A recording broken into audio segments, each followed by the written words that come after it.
বিরতির পর স্বাগত। গতকাল রাতে প্রতিরক্ষা মন্ত্রী রাজনাথ সিংকে হাসপাতালে ভর্তি করানো হয়েছিল। ইতিমধ্যেই খবর হাসপাতাল সূত্রে ওনার অবস্থা স্থিতিশীল রয়েছে।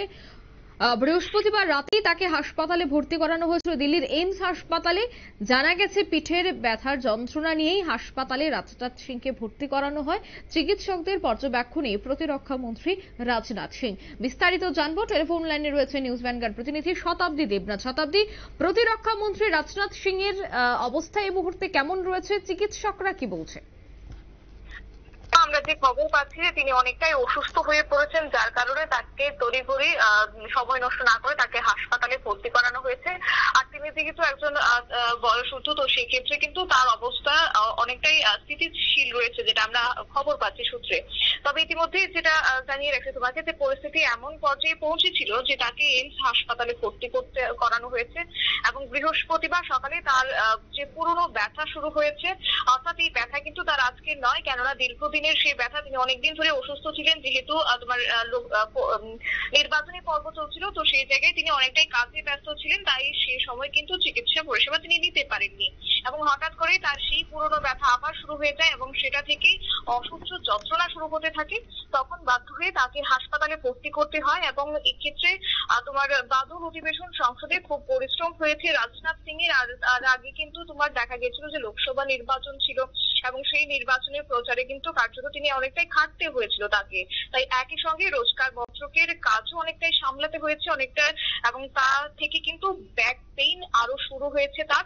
আর এই ব্যাক পেইনের যন্ত্রণা মারাত্মক আকার নেওয়ায় তড়িঘড়ি তাকে হাসপাতালে ভর্তি করানো হয়েছে রাজনাথ সিংকে, অর্থাৎ প্রতিরক্ষা মন্ত্রীকে।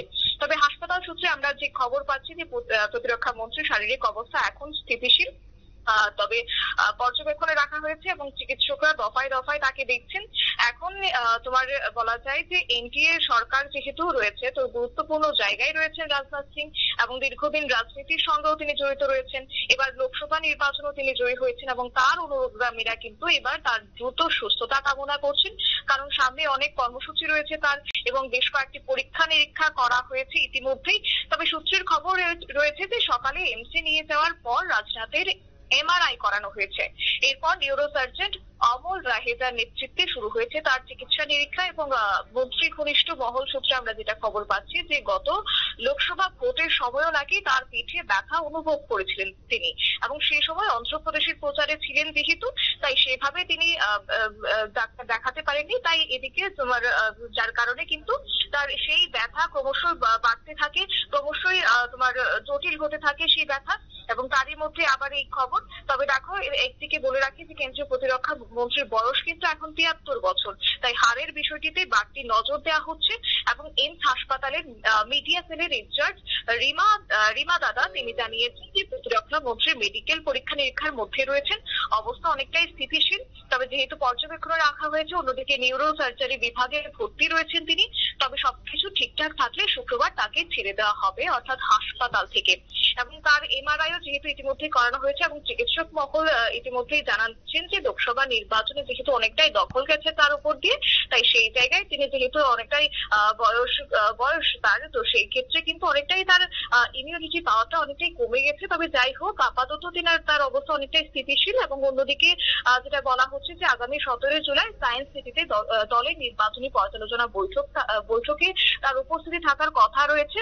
তবে এখনো পর্যন্ত ঠিক আছে, প্রতিরক্ষা মন্ত্রী এবং বাংলায় আসবেন এবং কার্যকর্তাদের সঙ্গে বৈঠক করবেন, পরে সূচি পরিবর্তন হলে সেটা জানানো হবে। তবে সেক্ষেত্রে বলা হচ্ছে 17 জুলাই সায়েন্স সিটিতে পর্যালোচনা বৈঠকে বসবেন বিজেপি এবং তার বর্ধিত কর্মসূচির বৈঠক হতে পারে। তবে আপাতত হাসপাতালে ভর্তি রয়েছেন প্রতিরক্ষা মন্ত্রী, পিঠে অসহ্য ব্যথার কারণে এখন তাকে মেডিসিন দেওয়া হচ্ছে, সময়ে সময়ে তাকে খাবার দাবার দেওয়া হচ্ছে। তবে যে ক্ষেত্রে বলা হচ্ছে উদ্বেগের কোনো কারণ নেই, আপাতত তিনি চিকিৎসকদের বিশেষ পর্যবেক্ষণে রয়েছেন, বিশেষ নজরদারিতে রয়েছেন। পরিবার সূত্রে একই কথা বলা হচ্ছে, এখন আর কোনো চিন্তার কারণ নেই, যেহেতু চিকিৎসকরা সমস্ত বিষয়টা নজরদারিতে নিয়েছেন। একদম ধন্যবাদ শতাব্দী। বৃহস্পতিবার রাতেই তাকে ভর্তি করানো হয় দিল্লির এইমস হাসপাতালে।